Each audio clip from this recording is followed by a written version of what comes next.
O que você está prestes a ver é a história de como uma melodia pode quebrar o coração de uma milionária. Para descobrir o segredo por trás desta canção, inscreva-se no canal e ative as notificações, pois esta é uma história que você não vai querer perder. Na sinfonia caótica da cidade, entre o barulho dos carros e a pressa dos pedestres, uma melodia solitária tentava encontrar o seu espaço. Era a melodia de Daniel, um músico de rua cuja aparência simples escondia uma alma de artista e cujo olhar melancólico parecia fixo numa memória distante. Os seus dedos, ágeis e experientes, dançavam sobre as cordas de um violão que já vira dias melhores, um instrumento remendado com mais amor do que recursos. A música que dele saía era de uma beleza quase dolorosa, uma canção de ninar triste que parecia não pertencer à agitação daquela rua. As pessoas passavam. Algumas apressadas ignoravam-no. Outras, tocadas pela canção, deixavam uma moeda na caixa aberta aos seus pés. Mas Daniel não parecia notar. Ele não tocava para elas. Tocava de olhos fechados, perdido num mundo só seu, um mundo construído sobre as notas de uma saudade profunda. Ele não sabia, mas a sua melodia, um eco do seu passado, estava prestes a colidir violentamente com o futuro de uma mulher que, em poucos minutos, tentaria silenciá-lo da forma mais brutal que se pode imaginar. O som estridente de uma travagem brusca cortou o ar. Um carro de luxo preto, brilhante e imponente parou junto ao passeio, e a sua porta abriu-se com uma urgência agressiva. De lá saiu Beatriz, uma mulher que parecia esculpida em poder e impaciência. O seu fato era de um corte perfeito. As suas joias cintilavam sob o sol, e o seu rosto estava tenso, contraído pelo estresse de um mundo onde cada segundo era medido em milhares de euros. Com o telemóvel colado ao ouvido, a sua voz era um chicote. Eu não quero saber das desculpas dele. A reunião é em 10 minutos e eu quero resultados, não problemas. Ela desligou a chamada com raiva, o seu olhar a varrer a rua com desdém, até pousar na figura de Daniel. Para a sua mente apressada, a melodia que flutuava no ar não era arte, era apenas barulho. Uma poluição sonora, um obstáculo irritante que a impedia de organizar os seus pensamentos. Era o símbolo de tudo o que ela desprezava no mundo fora da sua bolha de privilégios. O caos, a desordem, a simplicidade que ela confundia com irrelevância. A sua expressão, antes marcada pelo estresse dos negócios, transformou-se em puro desdém. Ela não ia pedir, não ia negociar, ia simplesmente apagar aquele pequeno incômodo do seu caminho. Com uma determinação fria, ela começou a marchar na direção de Daniel, os seus saltos altos a soarem como marteladas no passeio, cada passo uma contagem decrescente para um ato de crueldade impensado. Um ato que, ela mal sabia, a faria confrontar a sua própria história e arrepender-se para o resto da sua vida. Beatriz parou em frente a Daniel como uma tempestade súbita, a sua sombra a cobri-lo. Ei, você! A sua voz era cortante, desprovida de qualquer cortesia. Desligue essa barulheira. Estou a tentar pensar. Agora! Assustado pela abordagem agressiva, Daniel parou de tocar instantaneamente, os seus dedos a congelarem sobre as cordas. Senhora, eu peço desculpa, eu só estou a... Ele não conseguiu terminar a frase. A sua tentativa de explicação foi recebida com um rosnar de impaciência. Num movimento rápido e violento, um borrão de fúria, Beatriz arrancou o velho violão das mãos dele. Daniel olhou, incrédulo, os seus olhos a arregalarem-se em choque e pânico. O seu instrumento, a sua herança, a sua única voz. E então, perante o olhar horrorizado dos poucos pedestres que pararam para observar a cena, o impensável aconteceu. Com uma força que parecia vir do fundo da sua raiva, Beatriz ergueu o violão no ar e esmagou-o com toda a força contra o poste de iluminação de metal. O som foi um som agudo, de madeira a partir-se, a estilhaçar-se, um som de algo precioso a ser violado, a ser morto. Um som que ecoou pela rua e depois morreu, dando lugar a um silêncio profundo e pesado. Um silêncio que era 1000 vezes mais alto do que qualquer música. No chão jaziam os destroços do violão, um corpo quebrado. Daniel olhava para eles, o seu rosto uma máscara de dor e incredulidade. O seu mundo tinha acabado de ser silenciado, mas naquele silêncio algo totalmente inesperado estava prestes a nascer. Com um sorriso de satisfação fria, Beatriz sacudiu as mãos como se estivesse a limpar poeira, pronta para seguir o seu caminho. O pequeno obstáculo sonoro agora removido. Ela olhou para Daniel, esperando ver um homem derrotado, talvez a gritar ou a chorar por um objeto que para ela não tinha qualquer valor. Mas o que ela viu deixou-a por um instante confusa, com os olhos cheios de lágrimas que se recusavam a cair. Daniel ajoelhou-se lentamente no chão de cimento. As suas mãos trêmulas não tentaram juntar os pedaços, não tentaram salvar o que estava perdido. Em vez disso, ele tocou suavemente num dos fragmentos maiores de madeira, um gesto de despedida, um último adeus a um velho amigo. E então, ele fez algo que ninguém esperava. Ele fechou os olhos. Respirou fundo, o seu peito a subir e a descer numa tentativa de controlar a dor. E da sua garganta, um som começou a emergir. Primeiro, um sussurro. Depois, uma melodia. Com a voz embargada, mas clara, ele começou a cantar. A capela. Ele cantava a mesma canção triste e bela que os seus dedos tocavam momentos antes. A sua voz, agora desprotegida pelo som do violão, encheu o silêncio da rua. Não era um ato de desafio ou de raiva. Era algo mais profundo, uma necessidade, uma compulsão de não deixar a melodia morrer junto com o seu instrumento. Era um ato de pura e teimosa resistência artística. Mas aquela canção, escolhida instintivamente no meio da sua dor, não era uma canção qualquer. Era uma chave, uma melodia específica, carregada de uma história que ele não podia saber que partilhava. Uma chave que estava prestes a abrir uma porta há muito trancada no coração da mulher que acabara de tentar silenciá-lo. Beatriz, que já se virava para entrar no seu carro, parou subitamente, como se tivesse sido atingida por uma força invisível. O seu corpo enrijeceu. A voz do músico, a cantar aquela melodia específica, atravessou o ruído do seu estresse e da sua raiva e atingiu algo profundo, algo adormecido dentro dela. A sua expressão de desprezo deu lugar a uma máscara de pura confusão. A sua testa franziu-se. De onde é que ela conhecia aquela canção? Era tão familiar, tão visceral, que parecia fazer parte do seu próprio ADN. A sua mente, contra a sua vontade, começou a projetar imagens, flashbacks, fragmentos de um passado que ela mantinha cuidadosamente trancado. As suas mãos, pequenas e de criança, a segurarem a mão quente e gentil de uma mulher. Um quarto de dormir com pouca luz, a sombra de um carrossel de berço a girar lentamente no teto. Um baloiço no parque, a empurrá-la cada vez mais alto. E por baixo de todas estas imagens, um som. O som de uma voz feminina, suave e cheia de amor, a cantarolar exatamente a mesma, inconfundível melodia. A canção de ninar. A câmara corta de volta para o presente, para o rosto de Beatriz. A confusão deu lugar ao choque.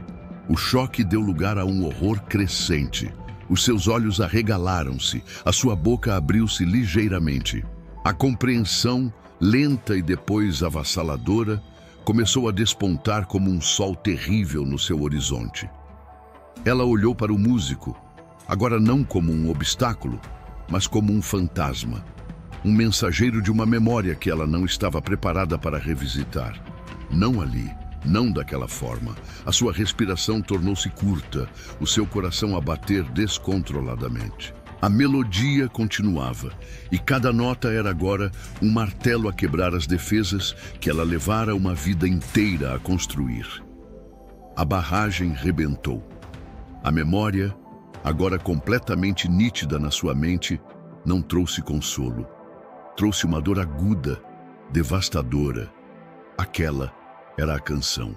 A única canção que a sua mãe, a mulher que ela perdera há tantos anos para uma doença longa e implacável, lhe cantava para a adormecer.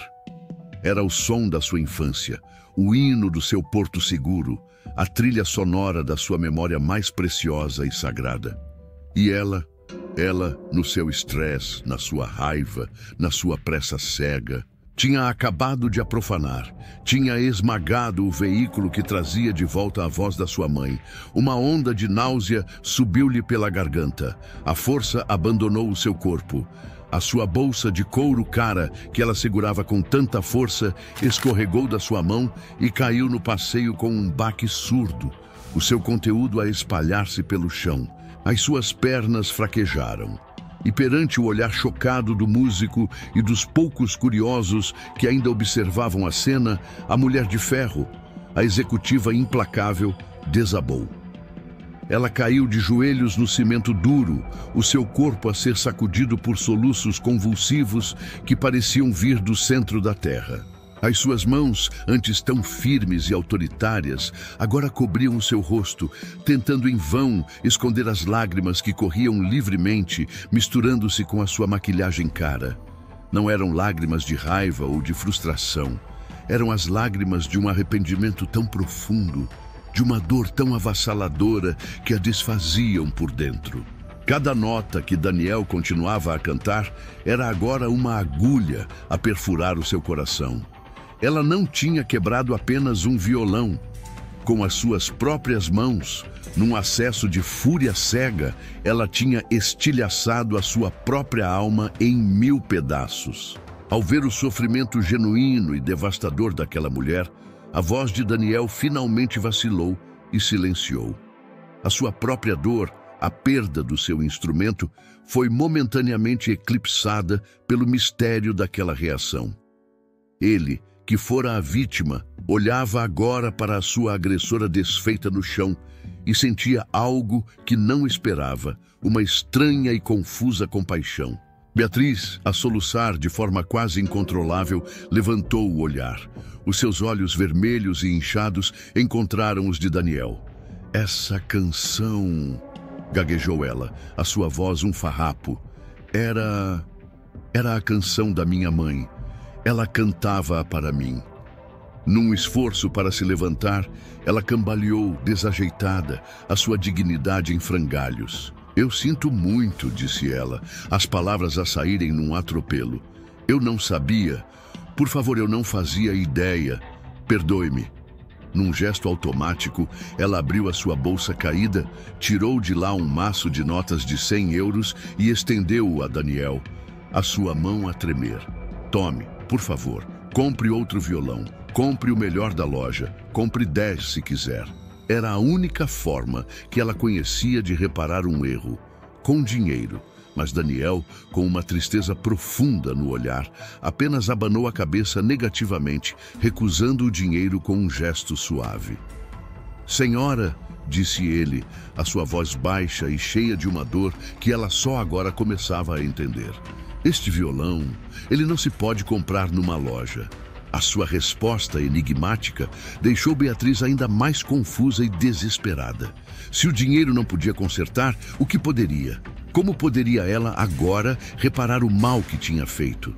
As palavras de Daniel pairaram no ar, e o olhar confuso de Beatriz era a pergunta que ele agora se sentia na obrigação de responder. Com uma delicadeza que contrastava com a violência da cena, ele ajoelhou-se novamente junto aos destroços.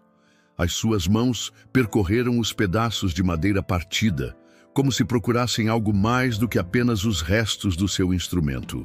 Finalmente, ele encontrou o que procurava. De um compartimento secreto, agora exposto pela fratura na madeira, ele retirou uma pequena fotografia dobrada e amarelada pelo tempo. Com um cuidado reverente, ele estendeu-a a Beatriz. A imagem mostrava uma mulher jovem, de sorriso doce e olhar gentil, a segurar orgulhosamente aquele mesmo violão, quando ele ainda era novo e inteiro. Este violão era da minha mãe, explicou Daniel, a sua voz embargada pela emoção que tentava conter. Foi ela que me ensinou a tocar as primeiras notas nele. Foi ela que me ensinou esta canção. Ele fez uma pausa, respirou fundo e deu o golpe de misericórdia, sem sequer o saber. Ele levantou o olhar e apontou com a cabeça para um grande e austero edifício no fim da rua, o Hospital Central. E a minha mãe, ela faleceu esta manhã, nesse hospital. A revelação atingiu Beatriz com a força de um relâmpago, uma segunda onda de choque, mais profunda e mais devastadora do que a primeira. O mundo pareceu girar. Ela olhou do músico para o hospital e do hospital de volta para ele. Continuou Daniel, a sua voz agora um sussurro de dor. Eu só queria estar aqui, perto dela, a tocar a canção favorita dela, uma última vez, como uma despedida. Naquele instante, a coincidência cósmica, a ironia trágica do universo, abateu-se sobre Beatriz com um peso insuportável. Ela não tinha apenas profanado a sua própria memória, tinha invadido e destruído o momento mais sagrado de dor de um estranho. Um momento que ela agora percebia, espelhava de forma tão cruel a sua própria história de perda. A profundidade do seu erro, agora revelada em toda a sua dimensão trágica, paralisou Beatriz por um momento. O seu mundo de reuniões, de prazos e de estresse financeiro pareceu subitamente pequeno, ridículo, insignificante perante a dor crua e partilhada que agora a ligava àquele músico de rua. Numa fração de segundo, uma decisão formou-se na sua mente. Uma decisão que mudaria o rumo do seu dia e talvez da sua vida. Ela pegou no seu telemóvel o mesmo aparelho onde, minutos antes, gritava ordens. Com os dedos a tremer, ela não ligou ao seu motorista, ligou à sua assistente. "Cancele tudo", disse ela, a sua voz firme, mas com um tom que a sua assistente nunca antes ouvira. "Cancele a minha agenda para o resto do dia e para o resto da semana, se for preciso." Depois ela virou-se para Daniel. "Isto não vai ficar assim", disse ela, não como uma ordem, mas como um juramento. E para o espanto do músico, a mulher do fato impecável e dos saltos altos ajoelhou-se ao seu lado no passeio sujo. Com as suas próprias mãos, ela começou a ajudar a recolher, um a um, cada estilhaço, cada pedaço de madeira, cada corda partida. Ela não o levou à melhor loja de música da cidade, como prometera. Ela fez algo muito mais significativo. Após uma pesquisa frenética no seu telemóvel, ela encontrou o nome de um velho luthier, um artesão de instrumentos quase esquecido, conhecido por fazer milagres. Ela levou Daniel e os destroços do violão até a sua pequena e poeirenta oficina. "É possível consertá-lo?" perguntou ela, a sua voz agora a de uma filha a pedir ajuda, não a de uma milionária a exigir um serviço. O velho artesão olhou para os destroços, depois para os rostos de Daniel e de Beatriz, e disse, com a sabedoria da sua idade: "Consertar um corpo quebrado é difícil, mas a alma de um instrumento, essa por vezes, pode ser salva." Beatriz não perguntou o preço, apenas disse: "Por favor, use o tempo que for preciso e os melhores materiais. Não poupe despesas." E ela ficou. Recusou a cadeira que lhe ofereceram e sentou-se num pequeno banco no canto da oficina a observar o início do meticuloso trabalho de reparação. A sua antiga impaciência tinha sido substituída por uma espera silenciosa, respeitosa, uma vigília, um ato de penitência. Passaram-se semanas. Semanas em que Beatriz, todos os dias, após as suas reuniões, visitava a oficina do velho luthier, não para apressar, mas para observar, em silêncio, o renascimento do violão. E nesse tempo, ela e Daniel conversaram. Falaram sobre as suas mães, sobre as suas perdas, sobre as canções que as mantinham vivas nas suas memórias. Duas almas de mundos opostos, unidas pela mesma dor. O dia finalmente chegou. O luthier, com um sorriso orgulhoso, entregou o instrumento. O violão estava transformado. As cicatrizes da sua quebra ainda eram visíveis na madeira, como veias finas, mas tinham sido preenchidas com um verniz dourado, seguindo uma antiga técnica japonesa. Não se esconderam as fraturas, celebraram-se. O violão não era o mesmo. Era mais forte, mais belo, e a sua história estava agora gravada no seu corpo. A cena final leva-nos de volta à mesma rua movimentada. Daniel está sentado no mesmo lugar, mas algo mudou. A sua caixa de violão já não está vazia. Tem um pequeno ramo de flores dentro. E sentada num banco próximo, a ouvi-lo com uma atenção devota, está Beatriz. Já não usa um fato de executiva, mas roupas simples. O seu olhar já não é de stress, mas de uma paz recém-encontrada. E Daniel não toca a canção triste. Ele dedilha as cordas e uma nova melodia flutua no ar. Uma melodia que ainda tem um toque de melancolia, mas que é, acima de tudo, cheia de uma nova e resiliente esperança. Ele termina a canção e olha para Beatriz. Ela sorri, um sorriso genuíno, comovido, e os seus olhos brilham com lágrimas, mas desta vez não de dor. O narrador encerra. Às vezes, é preciso quebrar algo por completo para o poder consertar e o tornar mais forte. Uma lição sobre a música, sobre a dor e sobre a inesperada melodia que pode nascer quando dois corações partidos se encontram. Uma lição sobre a humanidade que vive em cada um de nós, à espera da canção certa para ser despertada. Se esta história tocou o seu coração e o fez acreditar no poder da empatia e da redenção, deixe o seu like, partilhe para espalhar esta mensagem de esperança e inscreva-se no canal para mais lições de vida como esta.